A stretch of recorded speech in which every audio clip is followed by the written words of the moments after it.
Hello എല്ലാവർക്കും നമസ്കാരം. നമ്മുടെ പുതിയൊരു വീഡിയോയിലേക്ക് എല്ലാവർക്കും സ്വാഗതം. ഇന്നത്തെ വീഡിയോയിൽ ഞാൻ കാണിക്കുന്നത് നമ്മുടെ തറവാടാണ് കേട്ടോ. അടുത്ത വെക്കേഷൻ വരുമ്പോൾ തറവാട് ചിലപ്പോൾ ഈ കൊലത്തിലല്ലെങ്കിലോ പഴമയുടെ ആ ഒരു പൊടിയും അച്ചച്ചൻ്റെയും അച്ചമ്മയുടെയും കൈപ്പാടുകളൊക്കെ പതിഞ്ഞ സാധനങ്ങളും ഒന്നും എല്ലാം മാറിപ്പോയാലോ. അതുകൊണ്ട് അതിൻ്റെ അതേപോലെ തന്നെ ഒന്ന് വീഡിയോ എടുത്ത് വെച്ചേക്കാമെന്ന് വിചാരിച്ചു. അച്ചച്ചനെ ഞാൻ വിളിക്കുന്നത് ചാച്ചൻ എന്നോ കേട്ടോ, അച്ചമ്മേനെ അമ്മച്ചീന്നും. അങ്ങനെ ചാച്ചനും അമ്മച്ചിയും മരിച്ചു കഴിഞ്ഞു. അവർ ഉപയോഗിച്ചുകൊണ്ടിരുന്ന എല്ലാ സാധനങ്ങളും അവിടെ തന്നെ ഇരിപ്പുണ്ട് കേട്ടോ. ഇത് പണ്ടൊക്കെ ചാണകം മെഴുകിയതായിരുന്നു, ഇപ്പം അതൊക്കെ റെഡ് ഓക്സൈഡാണ്. ഇത് കയറുന്ന വഴിയാണ് കേട്ടോ ഫ്രണ്ടിൽ. അങ്ങനെ പഴയ ഒരു കസേരയൊക്കെ ഉണ്ട്. ഇടയ്ക്കൊക്കെ ആൾക്കാരൊക്കെ ഇവിടെ വന്നിരിക്കാറുണ്ട് കേട്ടോ. അച്ചായിയും അച്ഛൻ്റെ അനിയന്മാരൊക്കെ വന്നിരിക്കാറുണ്ട്. ഇത് കുറേ ഈശ്വരന്മാരൊക്കെ ഇവിടെ ഉണ്ട്. പിന്നെ പണ്ടത്തെ പല വർഷങ്ങളായിട്ടുള്ള കലണ്ടറുകൾ അവിടെ തൂക്കിയിട്ടിട്ടുണ്ട്. ഇത് കയറി വരുമ്പോൾ കാണുന്ന ഒരു ഹാളാണ് കേട്ടോ. ആ ജനൽ കാണുന്നിടത്ത് ഭക്ഷണം കഴിക്കാൻ പറ്റുന്ന ഒരു ജനൽ പോലത്തെ ഒരു സാധനമായിരുന്നു. അതിൻ്റെ പേരെനിക്കറിയാൻ പാടില്ല. അതൊക്കെ മാറ്റി ജനലാക്കി. പിന്നെ ഡൈനിങ് ടേബിൾ പണ്ടത്തെയാണ്, എപ്പോഴോ എന്തോ എടുത്ത് മൂടി വെച്ച പാത്രമൊക്കെ ഉണ്ട്. അങ്ങനെ എന്താ പറയുക, ഒരുപാട് ഓർമ്മകളുള്ള ഈ തറവാട്. ഇതിൻ്റെ വീഡിയോ ഇപ്പം ഞാൻ എടുത്തു വെച്ചില്ലെങ്കിൽ പിന്നെ എനിക്ക് ഇതിൻ്റെ ഇതുപോലെ തന്നെ എനിക്ക് കിട്ടിയില്ലെങ്കിലോ. അങ്ങനെ നമ്മൾ അടുക്കളയിലേക്ക് വന്നിക്കുകയാണ് കേട്ടോ. എല്ലാം പൊടി പിടിച്ച് നാശമായൊക്കെ ഉണ്ട്. ചാച്ചനും ചാച്ചൻ എന്ന് പറഞ്ഞാൽ അച്ചച്ചനും അമ്മച്ചിയും ഏകദേശം ഒരു വയ്യാണ്ട് ആയപ്പോഴത്തേനും ചെറിയ ചാച്ചൻ വീട് പണിതു. അപ്പോൾ അവരങ്ങോട്ട് മാറി. പിന്നെ ഇവിടെ ആരും ഉപയോഗിക്കേണ്ടായിരുന്നിട്ടില്ല. ഇത് പണ്ടത്തെ അരിപ്പെട്ടിയാണ്. ഇപ്പോൾ അത് മുഴുവൻ പാറ്റപ്പെട്ടിയായിപ്പോയി. ഇത് അടവലകയാണ് കേട്ടോ. അടവലക എന്ന് പറഞ്ഞാൽ പണ്ടൊക്കെ ചോറൊക്കെ ഊറ്റാൻ വേണ്ടിയിട്ട് നമ്മൾ ഉപയോഗിച്ചുകൊണ്ടിരുന്നതാണ്. ഇപ്പോഴൊക്കെ ചില വീടുകളിലൊക്കെ ഉപയോഗിക്കുന്നുണ്ടാവും. പഴയ എപ്പോഴോ ഉപയോഗിച്ച് വെച്ചിരുന്ന അരിപ്പയും പല്ല് തേച്ചുകൊണ്ടിരുന്ന പൽപ്പൊടിയും ജഗ്ഗ് പാത്രങ്ങൾ, അങ്ങനെ കുറച്ച് സാധനങ്ങളൊക്കെ ഇവിടെ ഇരിപ്പുണ്ട് കേട്ടോ. അങ്ങനെ കുറച്ചൊക്കെ ആ മൂലക്കായിരുന്നു. അല്ലൊക്കെ ഞാൻ നിരത്തി വെച്ചിട്ടുണ്ട് എനിക്കൊന്ന് കാണാൻ വേണ്ടിയിട്ട്. പണ്ടത്തെ ഉപ്പും കുപ്പി ഒക്കെ ഇതാ ഇവിടെ ഇരിപ്പുണ്ട്. സ്ലാബൊക്കെ ആകെ നാശമായിട്ടുണ്ട്. ഏത് നിമിഷം വേണമെങ്കിലും ചിലപ്പോൾ വലിയൊരു മഴയ്ക്ക് തന്നെ ഇത് കൂപ്പുകുത്താം. പോലെ ഇതായിട്ട് നാശമായിട്ടാണ് ഇരിക്കുന്നത്. അടുപ്പൊക്കെ മൊത്തം പോയേക്കുണ്ട്. പിന്നെ അതേ നമ്മൾ ഈ മേളിൽ കാണുന്നത് ഇപ്പോഴത്തെ വീടുകളിലൊന്നും കാണാൻ സാധ്യതയില്ലാത്തൊരു സാധനമാണ്. ഇത് ചേരാണ് കേട്ടോ. ചേരെന്ന് പറഞ്ഞാൽ വിറകൊക്കെ കൊത്തിക്കീറി മഴക്കാലത്ത് ഉണക്കാനിടുന്ന സ്ഥലമാണ്. അപ്പോൾ ഇത് റബ്ബർ പാലൊക്കെ ഉണ്ട്, റബ്ബറൊക്കെ ഉണ്ടായിരുന്നു നമുക്ക് ചുറ്റിനും ഇഷ്ടം പോലെ. അപ്പോൾ ചാച്ചൻ്റെ റബ്ബർ പാലെടുത്ത് ഒഴിച്ച് ഷീറ്റാക്കിക്കൊണ്ടിരുന്ന ഡിഷ് ഉണ്ട് അവിടെ. മണ്ണെണ്ണ വിളക്കുണ്ട്. പിന്നെന്താ പണ്ടെപ്പോഴോ ഉപയോഗിച്ചുകൊണ്ടിരുന്ന മഞ്ഞപ്പൊടിയുടെ കുപ്പി, ഉപ്പിൻ്റെ കുപ്പി, അങ്ങനെ കുപ്പികളും ഉണ്ട്. പിന്നെ ഈ വരുന്നത് ചാച്ചൻ്റെ മുറിയിലേക്കാണ് കേട്ടോ. പണ്ട് ചാച്ചൻ എന്നെ കൊണ്ട് ഒരുപാട് വീഡിയോ എടുപ്പിച്ചിട്ടുണ്ടായിരുന്നു. ചാച്ചൻ്റെ വീഡിയോയും ചാച്ചമ്മ സ്വർണ്ണമാലയൊക്കെ ഇട്ടുണ്ട്. വലിയ പ്രൗഢിയായിരുന്നു കേട്ടോ. അപ്പോൾ മാലയൊക്കെ ഇട്ട വീഡിയോയും ഒക്കെ എടുപ്പിച്ചിട്ടുണ്ടായിരുന്നു. ചാച്ചൻ ഉപയോഗിച്ചുകൊണ്ടിരുന്ന എപ്പോഴോ ആശുപത്രിയിൽ പോയിട്ട് ഗവൺമെൻറ് ഹോസ്പിറ്റലിൽ പോയിട്ട് മേടിച്ചുകൊണ്ട് വച്ചിരുന്ന ഗുളികകളും ചീട്ടുകളും അങ്ങനെ കുറേ സാധനങ്ങളൊക്കെ ഉണ്ടായിരുന്നു ഇവിടെ.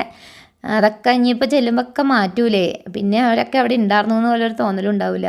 പിന്നെ ഇവിടെ ഉണ്ട് ഇഷ്ടം പോലെ ഈശ്വരന്മാർ കേട്ടോ. ഈ ഈശ്വരന്മാരുടെ മറവിലാണ് കുപ്പികളൊക്കെ ഉണ്ടായിരുന്നത്. ചാച്ചൻ്റെ ചെറുതൊക്കെ അടിക്കുന്ന സ്വഭാവം ഉണ്ടായിരുന്നേ. അപ്പോൾ കുപ്പികളൊക്കെ അതിൻ്റെ അടിയിൽ പുറകിൽ ഒളിപ്പിച്ച് വയ്ക്കുമായിരുന്നു. ഈ ഇടയ്ക്ക് എൻ്റെ അനിയന്മാരൊക്കെ വന്ന് കിടക്കാറുണ്ട് കേട്ടോ. വീട്ടിലാരെങ്കിലുമൊക്കെ വന്ന് സ്ഥലം ഇല്ലാണ്ടാകുമ്പോൾ അങ്ങനെ ബെഡ്ഷീറ്റൊക്കെ കൊണ്ടിട്ടേക്കണം. ഇത് ചാച്ചൻ്റെ പെട്ടിയാണ്. അവരപ്പുറത്തെ ചെറിയ ചാച്ചൻ്റെ വീട്ടിലേക്ക് മാറിയപ്പോൾ ഡ്രസ്സും കാര്യങ്ങളൊക്കെ അങ്ങോട്ട് കൊണ്ടുപോയി. ചാച്ചൻ്റെ മുറിയിൽ നിന്ന് അമ്മച്ചിയുടെ മുറിയിലേക്ക് പോകാനായിട്ട് ചെറിയൊരു വാതിലുണ്ട് കേട്ടോ.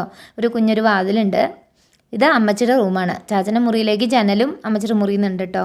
ഇതൊരു അലമാരി വെച്ചിട്ടുണ്ട്. അമ്മച്ചി ഉപയോഗിച്ചുകൊണ്ടിരുന്ന മാസ്ക് വരെ അവിടെ ഇരിപ്പുണ്ട് കേട്ടോ. അമ്മച്ചി മരിച്ചിട്ട് 6 മാസം തികണതിന് മുമ്പ് ചാച്ചനും മരിച്ചു. അവരത്ര കൂട്ടായിരുന്നു. 90-95 വയസ്സൊക്കെ ഉണ്ടായിരുന്നു. പക്ഷെ എന്നാലും ആ പ്രായം വരെ നല്ല സ്നേഹത്തോടെ ജീവിച്ചു. ഇത് അമ്മച്ചിയുടെ അലമാരിയാണ്. പണ്ടത്തെ കോപ്പപാത്രങ്ങളൊക്കെ എവിടെയാണ് വെച്ചായിരുന്നു കേട്ടോ. പ്രായം ഇല്ലാതിരുന്നപ്പോൾ അമ്മച്ചി ഒരു ഭീകരത്തിയായിരുന്നെങ്കിലും പ്രായമായപ്പോൾ അമ്മച്ചി ഞങ്ങൾക്ക് ഒരു കളിപ്പാട്ടം തന്നെയായിരുന്നു. പോവുക എന്ന് പറയാതെ ഞാൻ പോന്നിട്ടില്ല ഇങ്ങോട്ട് തിരിച്ച്. പിന്നെ എനിക്കൊരു കൗതുകം തോന്നിയത് കേട്ടോ, പണ്ടത്തെ വലിയ വലിയ സെറ്റപ്പ് വീടുകളിലൊക്കെ ഉണ്ടായിരുന്നൊരു ഗ്ലാസ്സാണ് കേട്ടോ. ഇത് ആരെങ്കിലുമൊക്കെ വരുമ്പോൾ നമ്മൾ ചായയൊക്കെ കൊടുക്കാനൊക്കെ ആയിട്ട് ഉപയോഗിച്ചുകൊണ്ടിരുന്നതാണ്. ഇങ്ങനത്തെ കളറുകളൊക്കെ ഉള്ള ഗ്ലാസ്സുകൾ.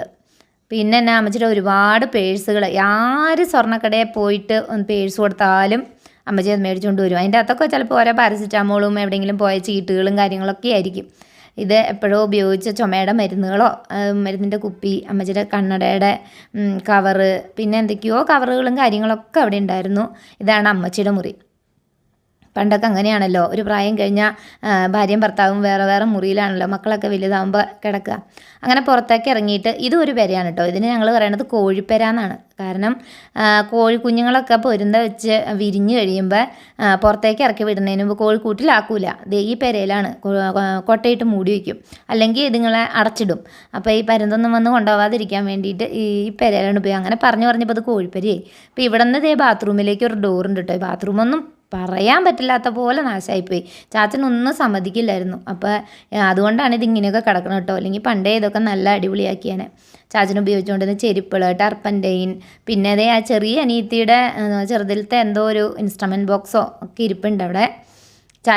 ചെറിയ ചാച്ചൻ്റെ പേരിലാണ് തറവാടും കാര്യങ്ങളൊക്കെ. അപ്പോൾ എന്തായാലും അവർ ഇനിയിപ്പോൾ ചെല്ലുമ്പോഴത്തേനും ചിലപ്പോൾ പൊളിച്ച് കളയുക അല്ലെങ്കിൽ പുതുക്കി പണിയൊക്കെ ചെയ്യുമല്ലോ.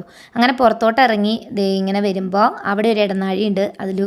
അതുവഴി നമുക്ക് ബാത്റൂമിലേക്ക് പോകാം കേട്ടോ. ഈ ഒരു ബാത്റൂമേ ഉള്ളൂ. പണ്ടൊക്കെ പുറത്ത് മെൻസസ്സൊക്കെ ആയിരിക്കുന്ന സമയത്ത് പുറത്തേക്കടെ പോകാനൊക്കെ ആയിരിക്കും. എന്നിരുന്നാലും ഇത് റൂമാണ്. ഈ റൂമിലാണ് എൻ്റെ അച്ഛനും അമ്മയൊക്കെ ജീവിതം തുടങ്ങിയത്. ഇപ്പോൾ ഈ റൂം കൊച്ചുമക്കളുടെ വിഹാര കേന്ദ്രമാണ്. പിന്നെ ഓരോരുത്തർ കല്യാണം കഴിച്ചപ്പോൾ ഓരോരുത്തരുടെ കൈമാറി വന്നു. ഇപ്പം കൊച്ചുമക്കളൊക്കെ കൂടിയിരുന്ന് സ്വകാര്യം പറയുന്ന സ്ഥലമൊക്കെയാണിത്. അതാണ് ഇങ്ങനെ ഒരു സെറ്റപ്പൊക്കെ കാണിച്ചു വെച്ചിരിക്കുന്നത്. അങ്ങനെ പുറത്തോട്ട് ഇറങ്ങിയിട്ട് വേറൊരു മുറിയും കൂടി ഉണ്ട് കേട്ടോ. അത് രണ്ടാമത്തെ ചാച്ചൻ്റെ മുറിയായിരുന്നു. അവിടെയും എന്തൊക്കെയോ പഴയ സൂട്ട് കേസുകളും കാര്യങ്ങളും ഒന്നും ഉപയോഗിക്കണില്ലല്ലോ. അപ്പോൾ അങ്ങനെയൊക്കെ എന്തൊക്കെയോ വെച്ചിട്ടുണ്ട്. കുറേയൊക്കെ മൊത്തം പൊളിഞ്ഞും അലമാരിയൊക്കെ വിണ്ട് കീറിയൊക്കെയാണ് ഇരിക്കുന്നത്. പിന്നെ നമ്മളിങ്ങനെ പുറത്തോട്ട് ഇറങ്ങി വരുമ്പോൾ വഴിക്ക് ഒരു ഷെഡ് പോലെ ഉണ്ട് കേട്ടോ. ഈ ഷെഡിലാണ് നമ്മൾ റബ്ബർ പാലെടുത്തിട്ട് ഷീറ്റ് ആക്കാൻ വേണ്ടി ഡിഷിലൊക്കെ ഒഴിച്ച് വെച്ച് അതിൻ്റെ സെറ്റപ്പൊക്കെ നടത്തിക്കൊണ്ടിരുന്ന സ്ഥലമാണിത്. പിന്നെ വണ്ടിയുടെ അണക്കായിട്ട് ഉപയോഗിച്ചു. പിന്നെ ആരും താമസിക്കാതെ വന്നപ്പോൾ ഇവിടെ വിറക് കൊത്താനൊക്കെയായിട്ട് ഉപയോഗിക്കണം. ഇത് കോഴിക്കൂട് പണ്ടത്തെയാണ്. ഇപ്പോൾ കോഴിയില്ല, ഒന്നുമില്ല. അങ്ങനെ നേരെ ചെല്ലണ വഴിക്കാണ് ചാച്ചനെയും അമ്മച്ചീനെയൊക്കെ ദഹിപ്പിച്ചേക്കണ സ്ഥലം. അവിടെ നവധാന്യങ്ങളൊക്കെ മുളച്ച് നിൽപ്പുണ്ട്. ഇങ്ങനെ ഒരു തട്ട് കണ്ടോ, അവിടെ ഒരു തൊഴുത്തിൻ്റെ അവശേഷിപ്പാണത്. വലിയ തൊഴുത്തായിരുന്നു കേട്ടോ, 2-3 പശുക്കളൊക്കെ ഉള്ള വലിയ തൊഴുത്ത്.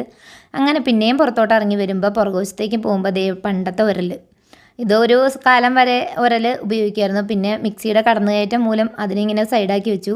ഇത് പാത്രമൊക്കെ കഴുകാനൊക്കെ ആയിട്ട് ഉപയോഗിച്ചുകൊണ്ടിരുന്നാണ് ആ ഒരു സ്റ്റേജ് പോലത്തെ സ്ഥലം. പിന്നെ അമ്മിക്കല്ല്, എപ്പോഴോ കമിഴ്ത്തി വെച്ച കഞ്ഞി വാർക്കണ കലം. ഇങ്ങനെയാണ് നമ്മുടെ തറവാടിൻ്റെ ഒരു സെറ്റപ്പ്. ഓടൊക്കെ നാശമായി. പുറത്തോട്ട് വരുമ്പോൾ ഒരു കിണറുണ്ട് കേട്ടോ. ഈ കിണർ നമ്മൾ ഇപ്പോഴും ഉപയോഗിക്കുന്നു. 3 വീട്ടുകാർ ഒരുപോലെ വെള്ളം എടുക്കാൻ ഉപയോഗിക്കുന്നു. വേനൽക്കാലത്ത് കുറച്ചൊന്ന് നമ്മളെ വിഷമിപ്പിക്കുമെങ്കിലും മഴക്കാലം പൊളിയാണ്. അങ്ങനെ ഇതാണ് നമ്മുടെ തറവാട്. ഇതാണ് ഈ ഒരു കോലത്തിൽ എനിക്ക് ഇനി കാണാൻ പറ്റിയില്ലെങ്കിലോ എന്ന് വിചാരിച്ചിട്ട് ഞാൻ എടുത്തു വെച്ചതാണ്. ആരെങ്കിലും കാണുന്നുണ്ടാവുമോ എൻ്റെ വീഡിയോ ഒന്നും എനിക്കറിയില്ല. കാണുന്നുണ്ടെങ്കിൽ നമ്മളെ സപ്പോർട്ട് ചെയ്യണമെന്ന് ഞാൻ പറയുകയാണ്. സബ്സ്ക്രൈബ് ചെയ്യുക. എല്ലാവർക്കും നന്ദി.